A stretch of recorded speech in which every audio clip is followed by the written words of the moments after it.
আসসালামু আলাইকুম। Channel I কৃষি সংবাদে আমন্ত্রণ জানাচ্ছি আমি প্রিয়াঙ্কা। এখনকার সংবাদ আয়োজন একই সঙ্গে চ্যানেল আইয়ের ইউটিউব চ্যানেলে এবং চ্যানেল আইয়ের ওটিটি প্ল্যাটফর্ম আই স্ক্রিনে লাইভ স্ট্রিম হচ্ছে। যাচ্ছে বিস্তারিত সংবাদে। মাছ ধরায় সরকারি নিষেধাজ্ঞার কারণে কর্মহীন হয়ে পড়া চাঁদপুরে জেলে পরিবারগুলোতে ঈদ আনন্দ নিয়ে সংশয় দেখা দিয়েছে। আয়ের পথ বন্ধ থাকায় পরিবার পরিজন নিয়ে দুশ্চিন্তায় তারা। সরকারি সহায়তার দাবি জানিয়েছেন জেলেরা। চাঁদপুর থেকে মোর্শেদ আলমের পাঠানো তথ্য ও ভিডিও চিত্রে সুদীপ্তা মাহমুদের রিপোর্ট। সারা দেশে জাটকা সংরক্ষণে মাছ ধরায় 2 মাসের নিষেধাজ্ঞা চলছে। নদী পার খালে অলস পড়ে রয়েছে সারি সারি মাছ ধরার নৌকা। কর্মহীন জেলেদের চোখে মুখে হতাশার ছাপ। চাঁদপুর জেলার মতলব উত্তরের 60 নল থেকে দক্ষিণে হাইমচরের চর ভৈরবী পর্যন্ত জেলেপাড়ায় একই চিত্র। মাছ ধরা বন্ধ থাকায় প্রান্তিক জেলে পরিবারগুলোতে অভাব এখন নিত্যসঙ্গী। ধার দেনায় কোনো মতে দিন কাটছে তাদের। দেয় আঙুলে দেয় না, অন্য বসে দেয়। আপনি 30 কেজি চাল দেন, 30 কেজি চাইলে একজন সংসারও 4-5 মাসে কিছু হয় না ভাই। শুধু চাল খেয়ে তো আর মানুষ বাঁচে না। 2 মাসের অভিযানের মধ্যে চাল 2বার পাইছি।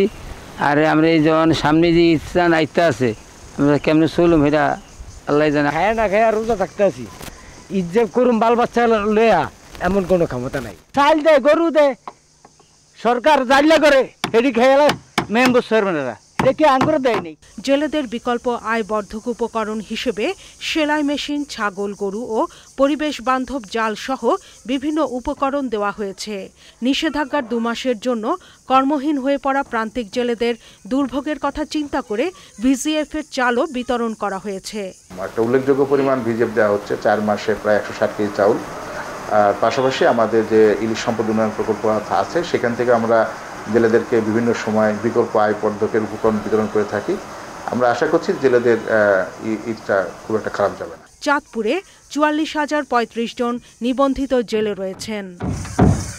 Sudipta Mahmud, Channel I. নরসিংদীতে কুল চাষ করে সাফল্য পেয়েছেন কৃষক। কম উৎপাদন খরচ ও ভালো ফলন হওয়ায় আবাদে আগ্রহ বেড়েছে তাদের। এবছর বাগান থেকে কয়েক লাখ টাকার কুল বিক্রির আশা করছেন তারা। সরকারি সহায়তা পেলে আগামীতে কুল বাগানের পরিধি আরও বাড়ানোর পরিকল্পনা রয়েছে কৃষকের। নরসিংদী থেকে সুমন রায়ের রিপোর্ট। বাগানে সারি সারি গাছ, থোকায় থোকায় শোভা পাচ্ছে বিভিন্ন জাতের কুল। নরসিংদীর রায়পুরা উপজেলার ডৌকারচর ইউনিয়নের আদিয়াবাদ পিবিনগর গ্রামের চিত্র এটি। 2 বছর আগে ইউটিউব দেখে কুল চাষের আগ্রহ থেকে প্রায় 4 লাখ টাকা খরচ করে 3 বিঘা জমিতে বিভিন্ন জাতের কুল চাষ করেছেন কৃষক শামীম ভুইয়া। প্রথম বছর আশানুরূপ ফলন না হলেও আবহাওয়া অনুকূলে থাকায় এবছর ভালো ফলন হয়েছে তার বাগানে। আমাদের বাগান থেকে এগুলি বাজারে খুব একটা নেওয়া হয় না।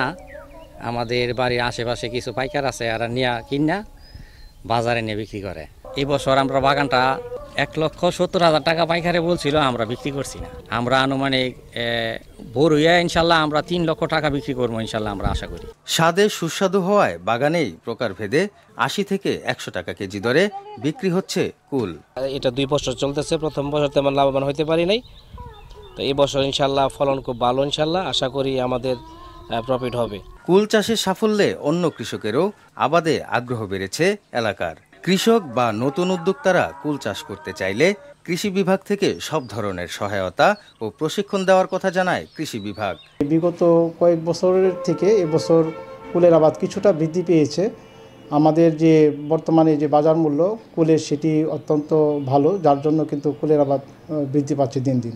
যদি কোনো কৃষক ভাই আমাদের সহযোগিতার প্রয়োজন মনে করেন, সেক্ষেত্রে আমরা তাদেরকে প্রয়োজনীয় সহযোগিতা করব। প্রয়োজনে আমরা তাদেরকে প্রশিক্ষণের মাধ্যমেও তাদেরকে কারিগরি জ্ঞান বৃদ্ধি করার ব্যবস্থা নেব।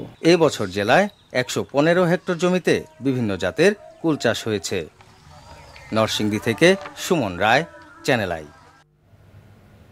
চ্যানেল আই কৃষি সংবাদের আজকের আয়োজন এ পর্যন্তই। পরবর্তী সংবাদ আয়োজনে আমন্ত্রণ জানিয়ে শেষ করছি। ধন্যবাদ সবাইকে।